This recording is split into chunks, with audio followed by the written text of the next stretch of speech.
سے ملا کر کے اپنے بچپنے اور اپنی جوانی کو نکھارنے اور سنوارنے کی کوششیں کی تھی۔ انشاءاللہ پھر وہ عادتیں، وہ اعمال، وہ کردار، وہ آپ کی جوانی کو نکھارتے اور سنوارتے نظر آئیں گے۔ لیکن اگر بچپنے کو خراب کیا اور بچپنا ویسے ہی گزار دیا تو یقیناً آپ کی نوجوانی کسی کام کے لائق نہ رہے گی۔ اس لیے بچوں اور بچیوں، آپ اپنے بچپنے کو سنواریں، نکھاریں اور اپنے بچپنے کو نکھار کر سنوار کر اس انجمن کا حصہ بن کر اپنی نوجوانی کو تابناک اور شاندار بنائیں۔ اور یہ انجمن بھی انشاءاللہ العزیز آپ کے مستقبل کے زمانے کو روشن کرنے والی ہے، آپ کے مستقبل کے زمانے کو خوبصورت بنانے والی ہے۔ اس لیے تو مدرسے والوں نے آپ کے لیے یہ قیمتی اور خوبصورت وقت نکال کر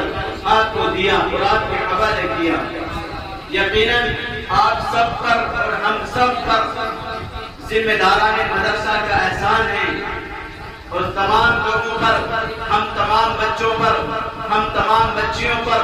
مدرسے والوں کا احسان ہے کہ انہوں نے جمعرات کا دن بڑا قیمتی وقت نکال کر ہمیں صرف اس وجہ سے دیا تاکہ ہم اگر نعتیہ کلام میں دلچسپی رکھتے ہیں تو وہ نعتیہ کلام میں آگے بڑھ سکیں، اگر ہم تقریر اور خطابت کے میدان میں دلچسپی رکھتے ہیں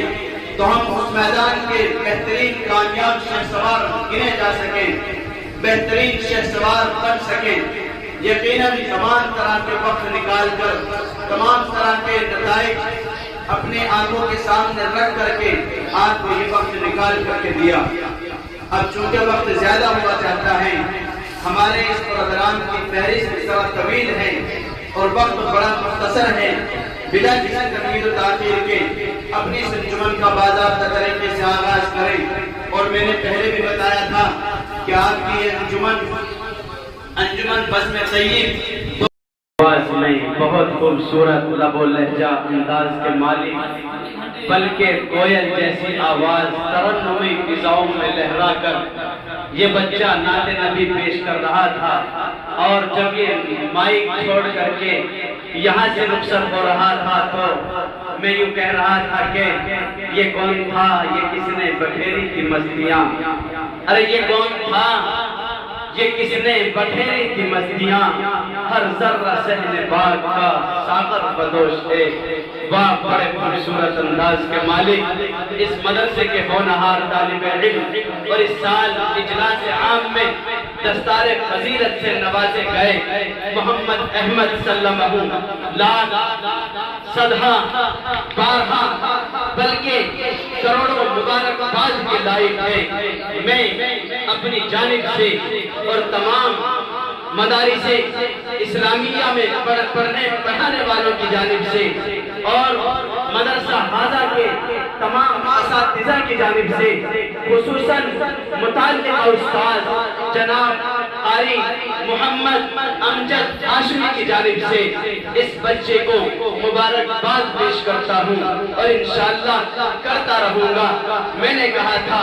آپ کھڑے رہیں ہمارے ساتھ، ہم کھڑے رہے آپ کے ساتھ، پھر وہ جشن، وہ مقام اور وہ پروگرام، وہ محفل، وہ اجلاس، وہ کانفرنس، وہ مسابقہ کہ جو ہمارے سامنے چند مہینوں کے بعد انشاءاللہ آئے گا، اس میدان میں کود کر ہم ایسی چھلانگ لگائیں گے